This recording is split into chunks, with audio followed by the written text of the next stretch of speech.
Persona 5. What else can I say about the game other than it rocked me to my core? And from this wonderful game, I discovered a waifu, who I fell deeply in love with. To this day, I sing her praises, and so today we're going to look at what was probably the first really good representation of her in figure form. Amakuni's very own Makoto Niijima, complete with Johanna. Hobby Japan and Amakuni came together, and I'm not sure who did what, but out of their collaboration, multiple figures for the Persona 5 game came out.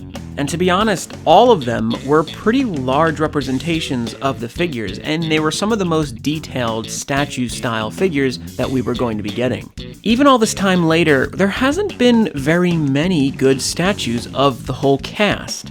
There have been certain ones here and there, and there's plenty more on the horizon now, which is weird because of how old Persona 5 is, but this was one of the first forays into proper, larger scale figures. Now this is a figure that I looked through countless eBay listings, and even purchased once, but to no avail. If I'm being honest, just looking at this box already has me so excited. I've always loved the packaging for these, so I'm ready to tear into this. And even more exciting, I purchased this as if it were used, but I'm pretty sure that this is actually new. So let's figure out if Johanna and Makoto can ride their way into our hearts, or are they going to crash and burn?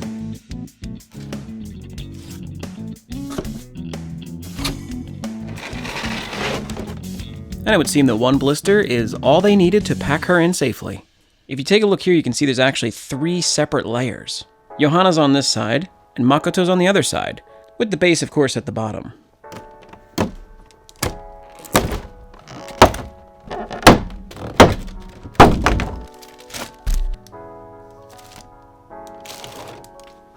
And with everything unboxed now, I can confirm this is brand new. The figure comes in 5 pieces. The base, the bike, a stand that connects the bike to the base, her big iron, and of course, Makoto herself. Makoto herself is one solid piece where everything is connected and... oh, yeah. Yeah, boys. So let's look at the most boring thing first. The base. Of course, this thing is just a flat black piece of plastic. It has a couple raised portions with some metal rods that will go into the feet, and 2 sockets that are dug into it where the actual stand will go. So that brings me to the stand. Again, nothing to talk about. It's literally just a piece of transparent plastic. There's the 2 pieces in the bottom that will connect, and then this here will actually be able to hold the bike at a sort of weird rounded area. I'll show you in a moment. The only alternative is, of course, putting Johanna on her side, which I think is a bit of a stupid thing to do when this figure is worth as much as it is.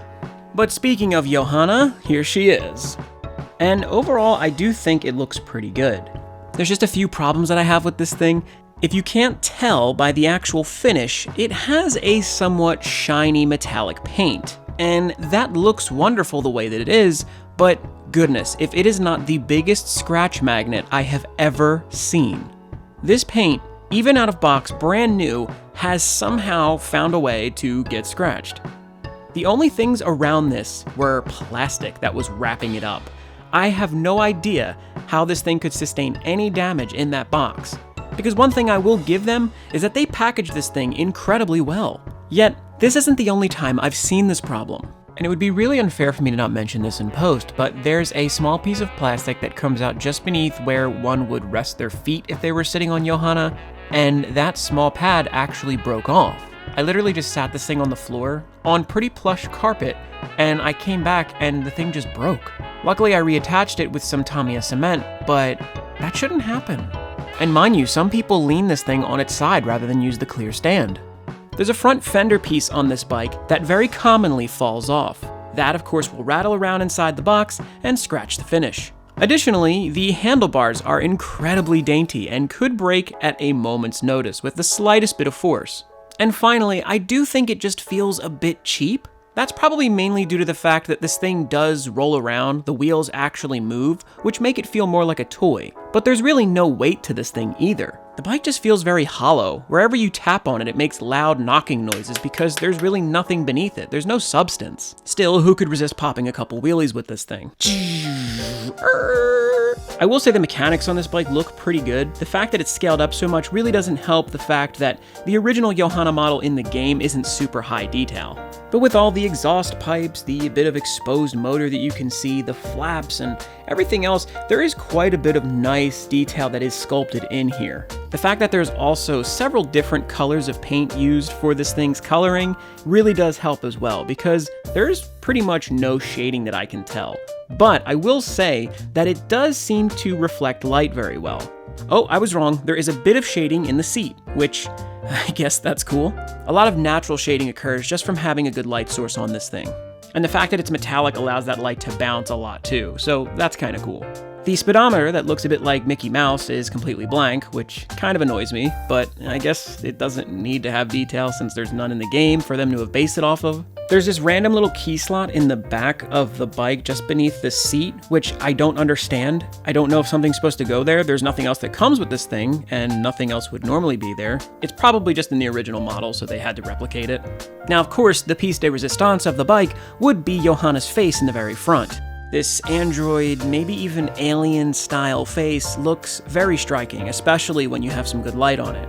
Using the transparent blue plastic for the front was very wise, and it's done in such a way that it's not too transparent and it makes it look flat. There's a nice bit of gradient, thankfully, since Johanna inside seems to be very bright, but also seems to have some shading actually painted on her. And these parts here are actually where you mount the bike to the stand. These little circle bits are actually cradled perfectly by the little piece of transparent plastic. There is also a version of this that is fully chrome, and it's gotta be 10 times worse than this in regards to scratches. There's no way I'd ever pay for that, because it's even more expensive than this one. That was a sort of anniversary limited edition version. But yeah, the bike looks wonderful, and overall the only problems I really have are with QC. But that of course brings us to Makoto.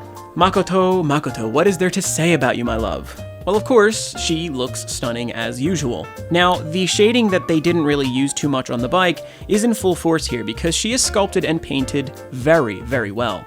From first glance, you can't really tell because in certain light, she looks kind of flat. But when you start to really move her around and see the way that light bounces off of her, you can tell that there's a decent amount of shading done. The sculpting is a little bit chunky in some places. I think her hair is particularly the worst sculpting on this, but it works for the scale that she is.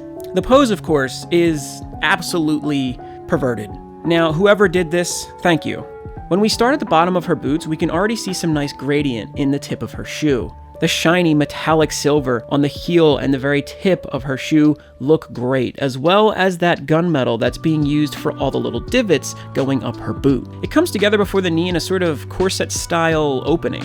Around the front, we have those spiked knees, which look much like her shoulders, though we're going to keep moving up these legs, which, now that the blue's been introduced, looks really, really nice. There's a great level of shading between both the blackish edge of the bottom going into her boot, as well as the midtones that are going up through the thicker part of her leg. We can see her white glove with another silver divot connecting it to her wrist, but then, you know, I said Johanna was the biggest draw, but let's talk about this, because this is the biggest draw, boys. Look at this booty. Now, there is a bit of weird sculpting in the way that her crotch runs to the back of her butt, but I assure you, this is pretty much correct. I can't tell you where I got my references from, but hey, just trust me. Still, the edging on the sides of her suit are a great accent to really open up and show off that backside. And of course, they went ahead and used proper shading so that the part that would be protruding most is obviously stretching the material of her suit, therefore reflecting light. And man, that's just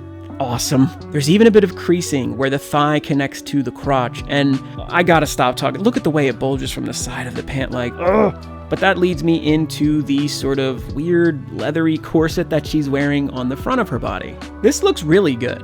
All of the extra accent and detail in the seams and creases, as well as all the divots running up it, it's very cleanly painted. Her pose is actually very interesting. I do very much like this. It's very dynamic. Her arms, both being bent in opposite ways, are great contrast for the figure to be interested in what she's doing. If we take a look at those shoulders, they look so great with that bright blue and then the final accents of silver on them in those little spikes. This looks perfect. And the scarf coming off of her neck looks so good billowed out in the wind like that, with a decent amount of shading here and really good cast on the way that it's been made to flow. Though the connector at the back can be a point that will break, so be careful there. That being said, her back looks similarly good as well. They made sure to even put a wrinkle in her uniform for that flat area and a buckle that connects the shoulders together. But enough about all the clothing, let's get up to the top where her head and face are. The back of her hair actually looks pretty good. I do like the way that it's gradiented down towards the bottom and that shading gets progressively darker. And again, the sculpt on the bangs is probably my least favorite part, which is what really starts to bring down points for me, because when I look her in the face, it's printed on nicely, but something feels wrong. I kind of wish she had her mask as well as an additional head, but hey, beggars can't be choosers. It may just be me, but looking her dead in the face, her eyes, firstly, are the wrong color. These are more of like a purplish violet, but her eyes should be a very deep red, almost so much so that they become brownish. There's a tiny hint of blush in her cheeks too, which I think just adds a nice amount of feminine charm. The nose pokes out in a cute little way, but I think the lips are something that I have another problem with. They're a little too pink. I feel like they should be a little bit more flesh tony. She doesn't wear pink lipstick, so this just feels kind of incorrect. But with all that said, that is the main component. This is the actual girl herself, so I'd say this is a really good sculpt and a great paint job, but there's just a little bit of stuff that they got wrong that I think does sort of throw off the piece for me. But I'll add a caveat, because you are not going to be as up in her face as we are right now. You are going to be looking at this from afar, where you can see the full piece of Johanna as well as Makoto. So let's not freak out here. She looks pretty much perfect as it is, especially from a distance. So then the final piece that goes along with this figure is going to be her revolver, her gun. Yes, I saved the smallest little piece for last because obviously this is just going to go in her hand, but this is another point of contention where people get a little freaked out by this. It just sort of snaps in. This is probably going to scratch her hand. Over time, taking it in and out, but I don't see why you would ever take it out. You could actually display her without the gun, and I think she would look just as good. The hand isn't super suggestive that she should be holding it. It works either way. But once you decide, don't change it up, because that's when you're going to mess something up. But the gun looks perfectly fine. The handle's a little too shiny for me, but I do appreciate that in the silver there are hints of black to properly accent this piece. So when it's on the base, Johanna measures at about 5 inches tall, a little bit over. Makoto, however, is just about 7 inches on her own, and on the base she actually clears 7. And Johanna is an astounding 10.5 inches long, which you really don't expect until you get this thing in hand. And altogether, this figure looks spectacular. What else is there to say? It looks really good. You could nitpick this figure to oblivion, and honestly, that's fine, because if you're going to spend a really high amount on this, then it probably deserves that. The original release of this was about $200, and now it's going like $400 or $500. And of course, whether or not it's used or new is going to factor in too greatly as to how this figure looks when you get it.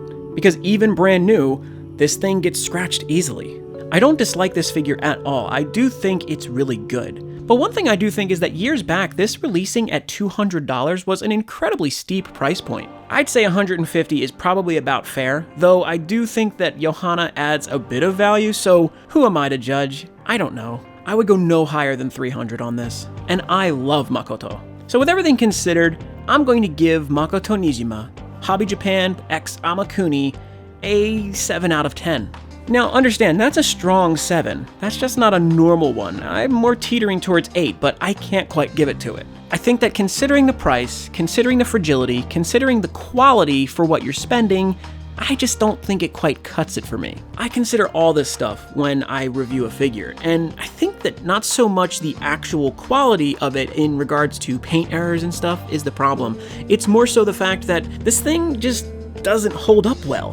It scratches easily, it scratches itself, and ultimately, that's just not okay for a figure that you were originally charging $200 for, that is now twice the price, if not more. But what do you guys think? Do you have any of the Hobby Japan figures? They seem decent for the most part, but I wouldn't pay crazy scalper prices on any of these figures. Why don't you comment below and tell me what ones you have or what you thought of my review? Was I too harsh? I'm gonna link something on screen, so make sure to check that out even if you already have. Join the Discord, and of course like this video if you did like it. Subscribe for plenty more Makoto content this month. And thank you so much for watching, have an amazing day, and keep on collecting.